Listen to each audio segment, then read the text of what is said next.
বাগুড়ার এবং বিশেষ করে শ্রীপুরের যে সকল সামাজিক সমস্যা আছে, অন্যায় অবিচার আছে, সেগুলো নিয়ে আপনারা চমৎকার করে আপনাদের অবজারভেশনগুলো তুলে ধরেছেন।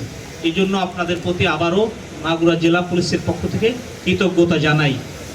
আপনাদের এই যে তুলে ধরাটা, এই যে আমাদেরকে অবহিত করা, এটি আমাদের কর্মপরিবেশ, আমাদের কর্মচেষ্টাকে আরও বেগবান করে।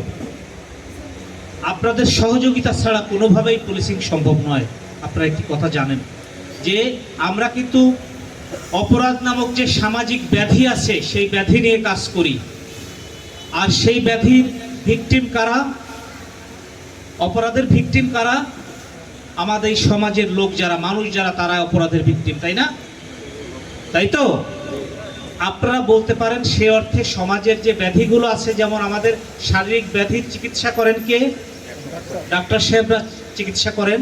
অনুরূপভাবে সমাজে, রাষ্ট্রে যে সকল সামাজিক অপরাধ আছে, অন্যায় অবিচার আছে, সেগুলোর প্রতিরোধ প্রতিষেধকের জন্য হিসেবে কাজ করে কারা? পুলিশ। আর শুধু সেক্ষেত্রেই পুলিশকে কাজ করলে হয় না। যেমন ডাক্তার সাহেব শুধুই কি চিকিৎসা দিতে পারেন? পারেন কি না বলেন তো? আর কাকে কাকে লাগে? নার্স লাগে, তাই না? তারপরে সহযোগী লাগে, লাগে কি না? তারপরে মেডিকেল রিপ্রেজেন্টেটিভকে লাগে, কারণ ওনাকে না হলে তো ওষুধ সাপ্লাই হবে না। যারা ওষুধ ব্যবসায়ের সাথে জড়িত আছে তাদেরকে লাগে, তাই না? সুতরাং একটা বিষয়, মানুষের যেমন শারীরিক সুস্থতার জন্য দেখেন শুধু ডাক্তার হলে হয় না, অনুরূপভাবে আমার এই সমাজের যত অন্যায় অবিচার অপরাধগুলো আছে এগুলো প্রতিরোধ প্রতিকারে শুধু পুলিশ নামক যে সংগঠনটি রয়েছে তার একার ভূমিকা এগুলো দূর করা সম্ভব নয়। এখন কি সেটি আছে? আমরা সেবার ফেরিওয়ালা হয়ে আপনাদের কাছে এসেছি যে আপনাদের সমস্যাগুলো কি বলেন। এখন আপনি যদি লুকোচুরি খেলেন, আপনি যদি না বলেন, আপনি যদি মাদক ব্যবসায়ী, আপনি যদি চোর ডাকাত, আপনি যদি সন্ত্রাসী, আপনি যদি কাজিয়া ডাঙ্গা যেগুলো সামাজিক সহিংসতা করে তাকে আপনি প্রতিহত না করেন এবং আমাদেরকে তথ্য দিয়ে সহযোগিতা না করেন, এক্ষেত্রে কি সমাজের এই ব্যাধি এগুলো দূর করা সম্ভব হবে? সম্ভব হবে।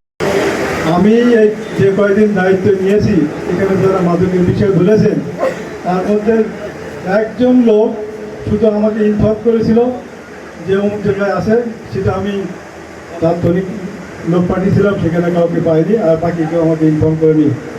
আর মাদকের বিষয় যেটা বলছে যে টাকা পয়সা নেয় কিনা, আমি বলবো আমার ফ্যামিলির ঠিকানা দিচ্ছি, আপনারা জেনে রাখবেন যে আমার ফ্যামিলি ব্যাকগ্রাউন্ড কেমন।